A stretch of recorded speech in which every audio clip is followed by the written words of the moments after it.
मखसूस नशिस्तों से अरकान से हलफ न लेने पर खैबर पख्तूनख्वा में सेनेट इलेक्शन मुलतवी। अपोजिशन ने इलेक्शन कमीशन से इंतखाबात मुलतवी करने की दरख्वास्त की थी। अदालती हुक्म के बावजूद हलफ न लेने पर अपोजिशन का पेशावर हाई कोर्ट से रुजू।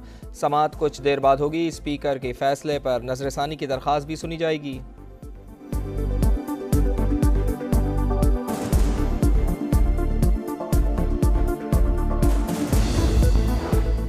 सेनेट के इंतखाबात का मैदान सज गया। कौमी असम्बली पंजाब और सिंध में वोटिंग जारी। इस्लामाबाद की 2, पंजाब 5 और सिंध की 12 नशिस्तों पर चुनाव होगा। अरकान असम्बली शाम 4 बजे तक वोट डाल सकेंगे। बलूचिस्तान से तमाम और पंजाब से 7 जनरल नशिस्तों पर उम्मीदवार बिला मुकाबला मुंतखब हो चुके।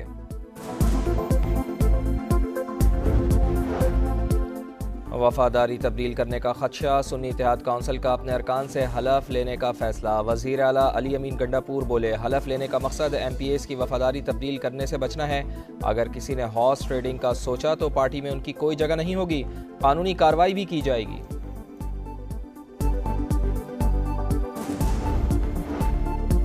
स्पीकर कौमी असम्बली का आज अपोजिशन लीडर की तकर्री का फैसला। उमर अयूब को अरकान के दस्तखतों की तस्दीक के लिए बुला लिया। असम्बली सेक्रेटेरिएट का आज़ाद अरकान को सुन्नी इत्तेहाद काउंसिल के अरकान मानने से इनकार। तहरीक इंसाफ का हिमायत याफ्ता तस्लीम कर लिया। उमर अयूब को 90 अरकान की हिमायत हासिल। JUI के 11 और BNP मैंगल के 1 रुकन ने किसी की हिमायत नहीं की।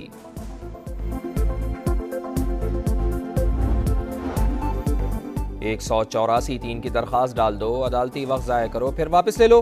मगर अब आइन और कानून पढ़ाने का वक्त आ गया है। सहाफ़ियों से मुताल्लिक़ केस में चीफ जस्टिस के रिमार्क्स। मीडिया रेगुलेशन से मुताल्लिक़ पटिशन दायर करने वाले दरख्वास्त गुजारों को नोटिस जारी। ज़ाती हैसियत में तलब। कहा, दरख्वास्त गुजार अदालत आए, वकील और ना ही एडवोकेट ऑन रिकॉर्ड। क्या इस तरह की दरख्वास्त अदालत का गलत इस्तेमाल नहीं?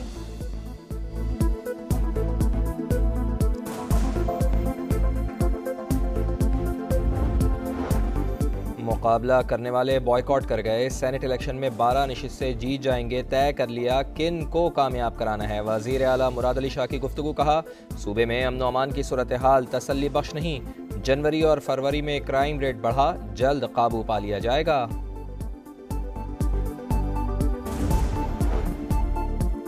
कराची में पुलिस ईदी जमा कर रही है। डाकू ईद मना रहे हैं। क्रिमिनल्स को पकड़ेगा कौन? फैसल सब्जवारी का सवाल। कहा, पहले कराची के बच्चों को लूटा जाता था, अब मारा जा रहा है।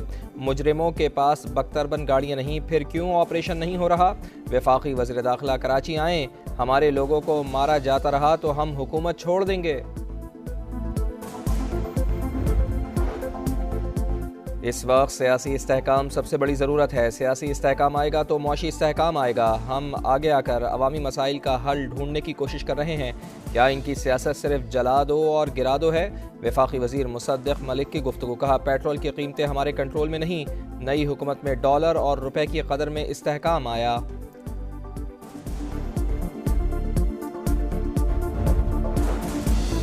और पेट्रोल के बाद बिजली भी मजीद महंगी। नेपरा ने ₹2.75 फी यूनिट बढ़ाने का नोटिफिकेशन जारी कर दिया। 85 अरब 20 करोड़ रुपए का इजाफी बोझ पड़ेगा। इतलाक के इलेक्ट्रिक सार्फिन पर भी होगा।